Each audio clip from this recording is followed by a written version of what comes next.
we're going to have a look at two churches today. And that's the first one, just sitting down there. That's Edelsberg Church, sitting at the bottom of Dunstable Downs. We've got the beacon off there to the west, and then off towards the east. Where's Tottenham Castle gone? There it is. There's Tottenham Castle. That's what's left of Hunger Hill. All the quarries are down behind the back there. And then once we've finished with I can't see this screen. There we go. Once we've finished with Edelsberg Church, we're going to jump in the car and we're going to go all the way over the top of those hills off to Clophill. St Mary's at Clophill, which is one of the most haunted and satanic spots in the whole of the UK. So I've heard. Just been making my way along this really old footpath. It joins the two villages of Edelsborough and Ivinghoe. Edelsborough's behind me.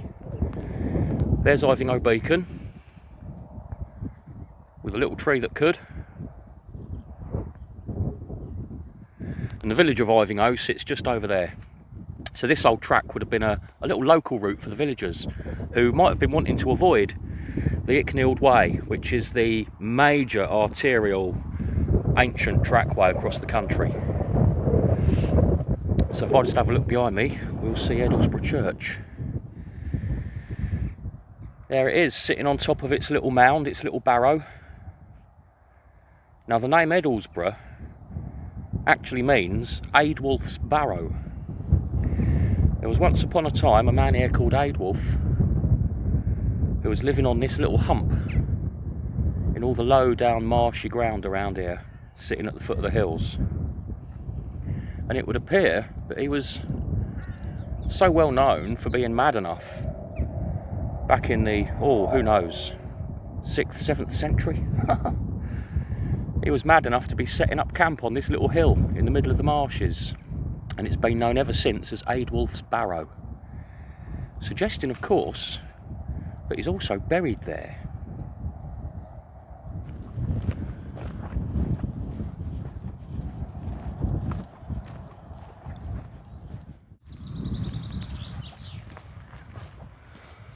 I think I like Aidwulf's style. Pioneering his little homestead on this little hill in the marshes. Let's go and have a look at the church they plonked on top of him.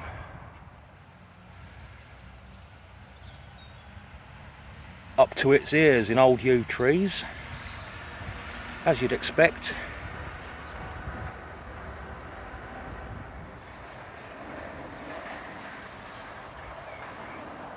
It was built in the late 1200s.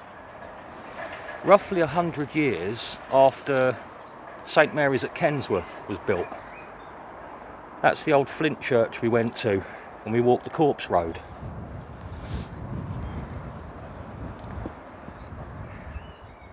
I can certainly see the similarities. In the walls you've got this sort of patchwork of flint and white stone, which I'm presuming to be, probably, Tottenham Clunch. I got that word right for once, thank you in-betweeners. So you've got all these patches of flint, and as with all of these churches, it's been added to. Windows have been changed, towers have been built. But it certainly does remind me of St Mary's at Kensworth.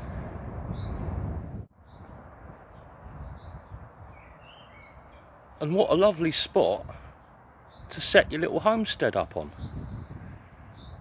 This Aidwulf bloke, I think he knew what he was doing. You've got Dunstable Downs off in that direction in the distance. And then on this side of the barrow, there's the beacon. Of course the Icknield Way and the Ridgeway running all the way along. Seems to me like this bloke knew what he was doing.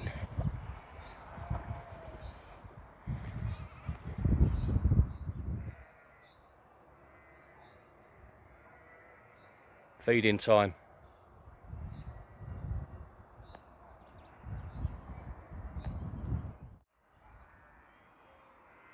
Now that tower there originally had a spire on it, but back in 1828 at 4 PM on Friday the 28th of March, that spire got hit by lightning and it set the tower on fire.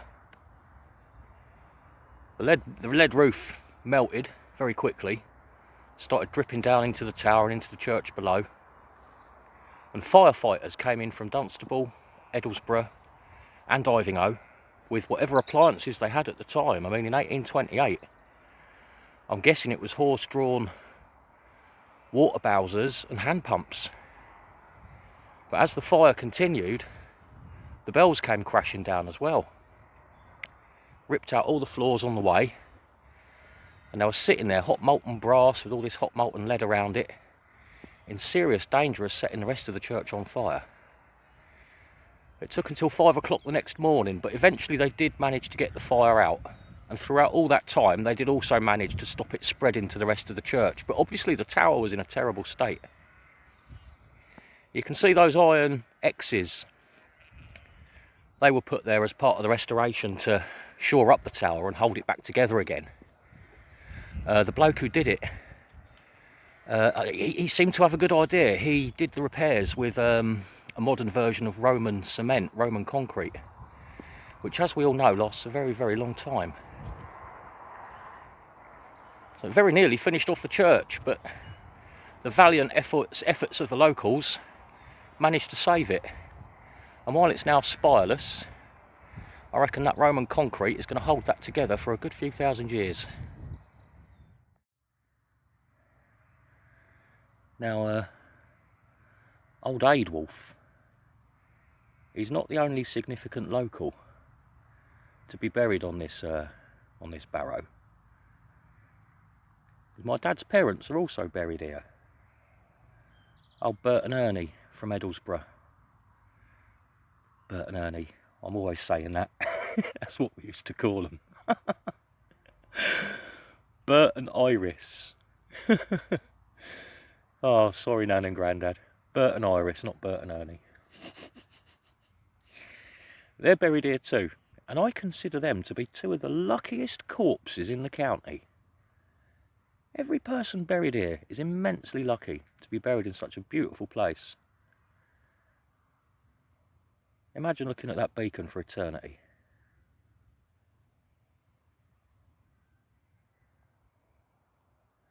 And some people even say that there's a ley line that comes directly through here. I've got a little bit to say on that subject. But according to some people, you've got this St Mary, the Mary ley line, which runs right across the country. From the Norfolk coast down to the southwest point of Cornwall. It's no coincidence that this supposed ley line also follows the route of the old chalk ridgeways.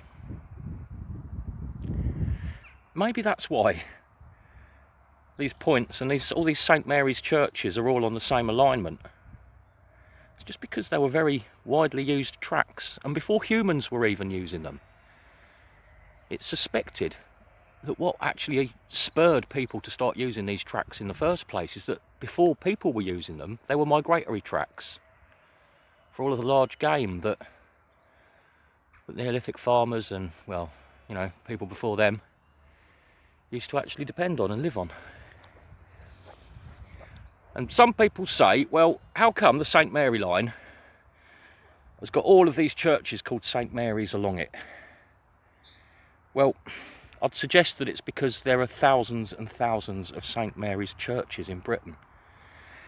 You don't see a St Giles line, do you? Or a St Botolph's line. If you're going to be able to draw lines between churches, it's going to be St Mary's.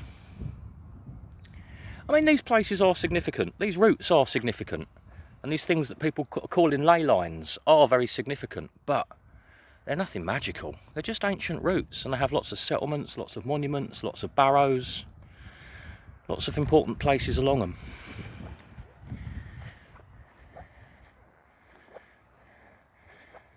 But even so, that doesn't detract from it at all.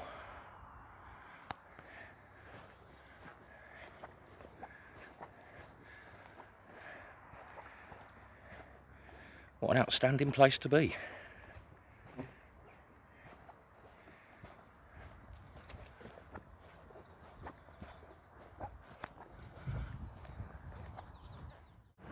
It's not Adewulf's barrow, it's Bert and Ernie's barrow.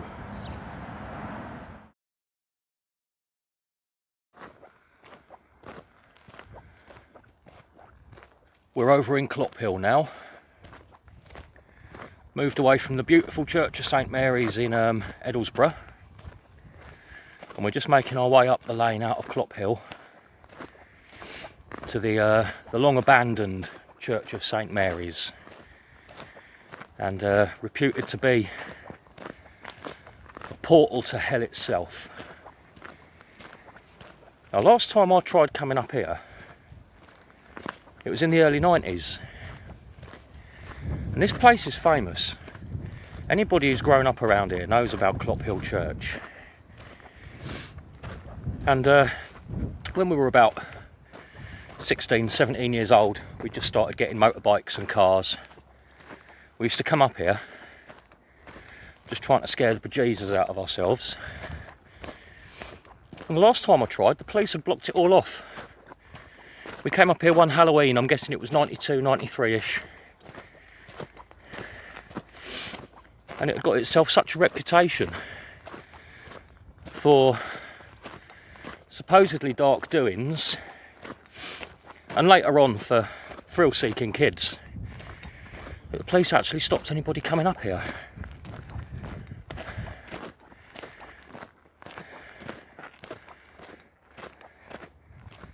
You enjoying that, Twinkle? Come on. Keep up.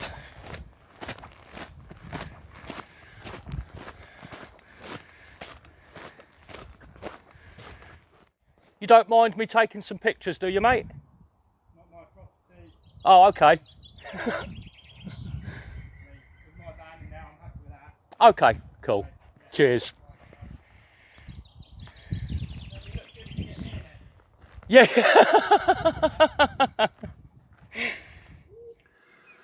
At this point, I seriously buggered up the use of the camera. This scene is lost. Basically, I stood there showing you those eco lodges, which are off-grid lodges that walkers can rent who are walking the Green Sand Way. And that guy who was there with his van, he's a permanent warden. By renting out the lodges, they get to pay for a 365-day-a-year living warden to guard the church, essentially. He's there as security, for reasons which you're about to see.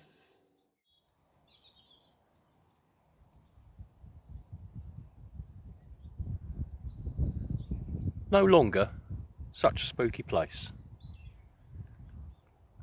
The church's trust have got their hands on it. And although it's not rebuilt, it doesn't have a roof, it doesn't have an interior, it has been substantially renovated just to stop it deteriorating any further. I think actually this was the very first church to be registered as in imminent danger. And funds were hurriedly gathered together to stop it getting any worse. You used to come up here and it was spooky. It was all overgrown. It was completely unmaintained. There were bits of the building all over the floor, broken gravestones all over the place. It was quite a spooky place. But now they've moved all of the gravestones from this area, and I'll tell you why they did that in a minute. They've stood some of them up around the edge, and others you can see here they've laid out as a pathway. Not quite sure what I think of using people's gravestones as a pathway, but that's what they've decided to do. But for a reason. Let's go and have a look inside, and I'll tell you a bit more about the place.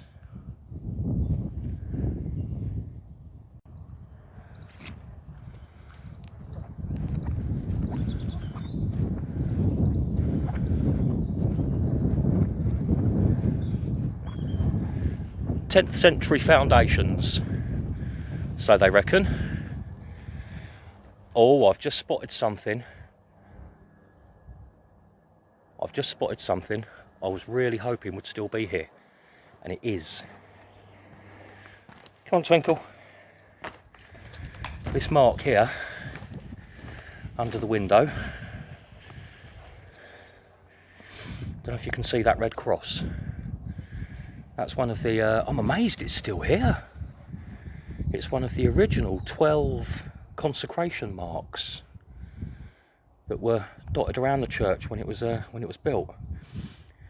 Now, 10th century foundations, yes, this is definitely not 10th century that we're standing in.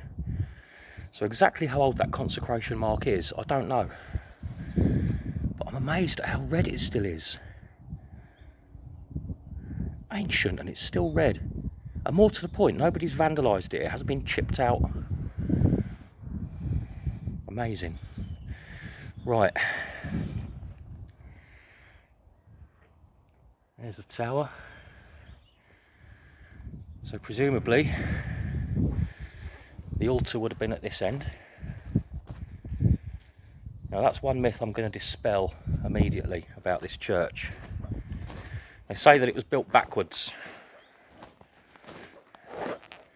Most churches are aligned east to west, with the altar at the eastern end, which means that the bell tower is generally at the western end. Now, I've already looked it up on Google Maps. I don't need to get my compass out of my pocket. We are now standing at the eastern end of the church, facing through to the west. And people used to say the church was built backwards and it acted as a gateway to hell. It was the devil's back door. That sounds unpleasant, doesn't it? The devil's back door. But it's just simply not true. It's simply not true. It's aligned exactly the same as every other church I've ever seen around here. So why all the mystery? Why all the ghostly goings on and the stories of Satanism?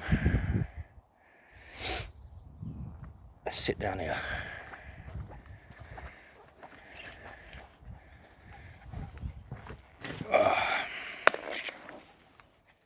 Basically, there was a series of occurrences here in the 1960s and the 1970s which really fed into popular culture and films of the time, which meant that it took off a bit more than it should have done as a bit of local folklore.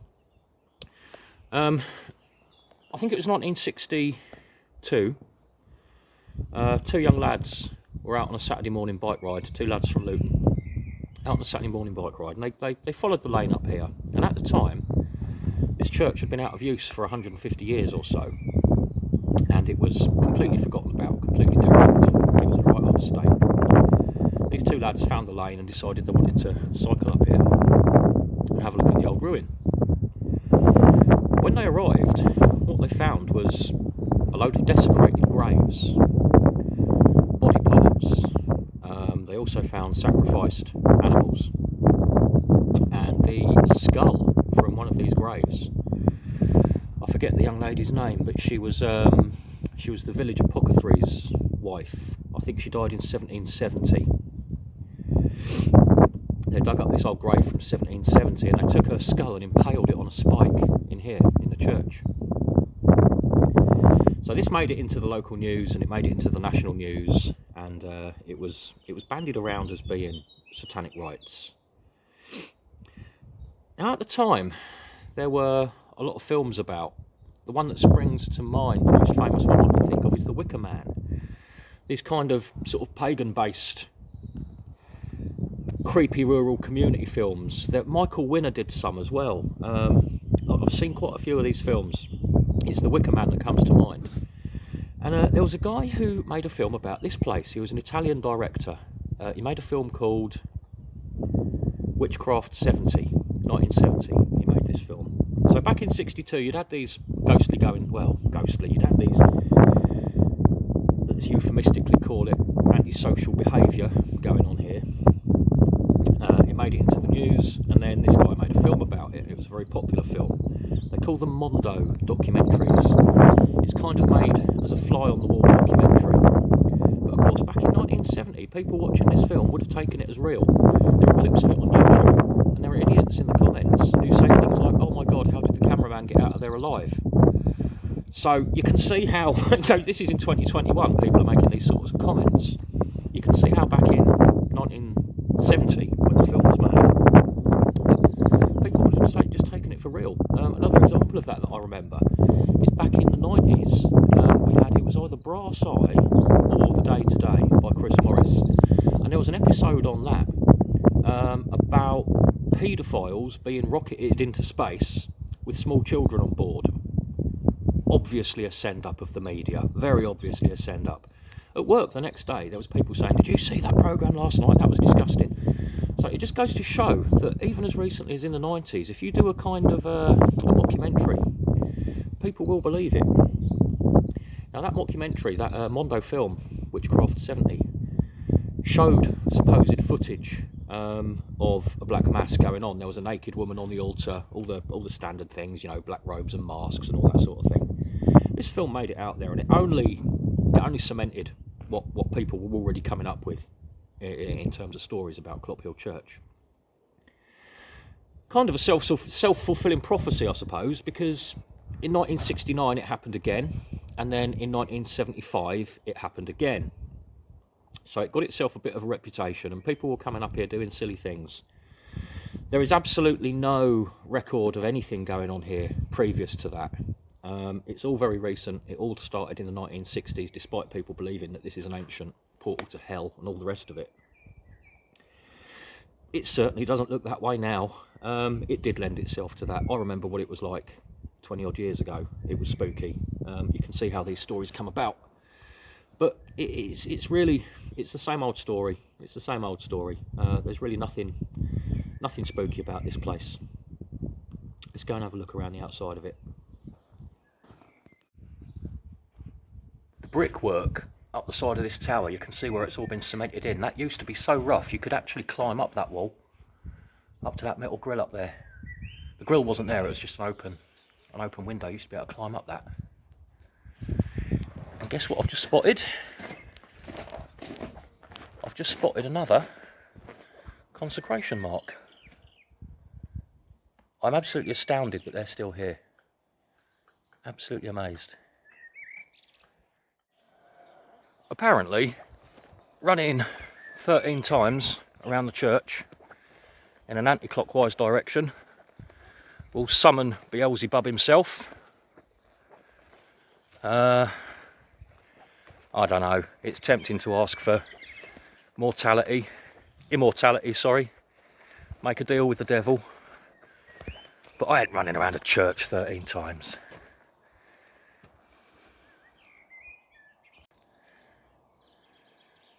You can see that all the graves there, all the gravestones, the graves are exactly where they always were, but the gravestones have been moved to the edge. And that was a deliberate attempt to stop people digging up the graves, as all of this silliness was going on in the 60s and the 70s. They figured that one good way of stopping people digging up the graves would be to make it so that you can't actually identify where they are.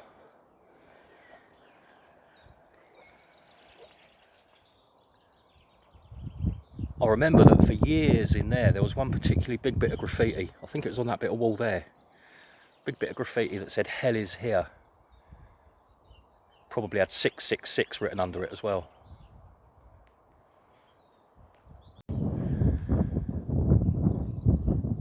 Of course, the other thing that didn't do Clophill any favours back in the early 60s was not only did you have this grave desecration going on and all of these supposed satanic rituals up here at the church, just a couple of miles down the road was the site of the infamous A6 murder. I won't go too much into that because it's a long, complicated story. A guy called James Hanratti murdered a bloke and left his girlfriend for dead in a lay-by just over there. We might actually stop in that lay-by on the way home. We'll see how ghoulish I'm feeling. Now, just a couple of miles across the little valley there you've got the River Flit. The River Flit runs through the bottom. And I believe it's that little mound just there is what used to be Cainhoe Castle. Cainhoe is a village which succumbed to the Great Plague, the Black Death of 1350. The entire village and the castle all succumbed to it, and it's been abandoned ever since. All that remains is just the mound of the Motte and Bailey Castle, and there are some earthworks where a manor is believed to have once stood. I'd looked it up because I thought it might be quite an interesting place to go and look at. You know, an abandoned medieval village, but there's really nothing there. So there you go then. Spooky old Clophill Church. It's nowhere near as spooky as it used to be. It earned itself quite a reputation back in the day. The locals intervened. They've kept it all looking nice. You've got a 24-hour a day, 365 days a year warden living just there to keep the Satanists at bay.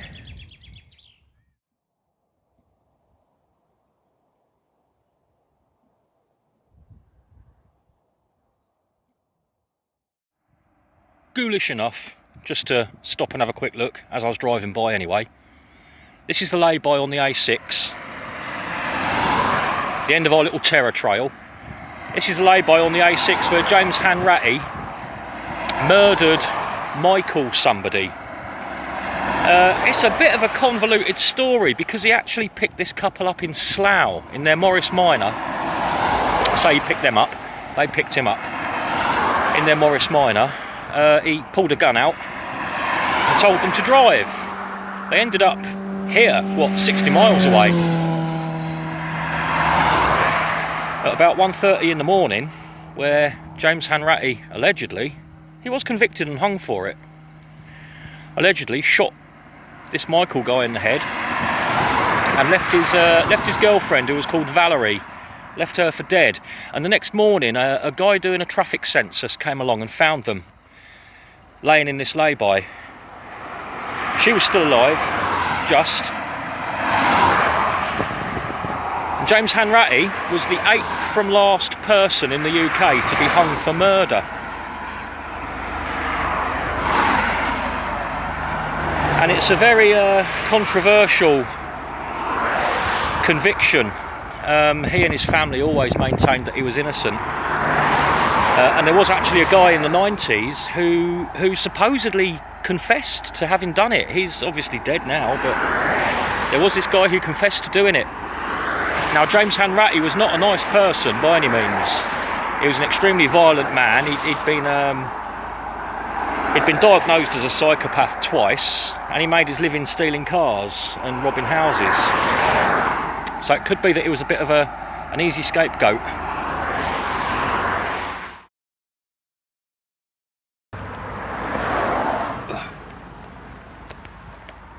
So what do you reckon? Do you think they shot him in the head just about here?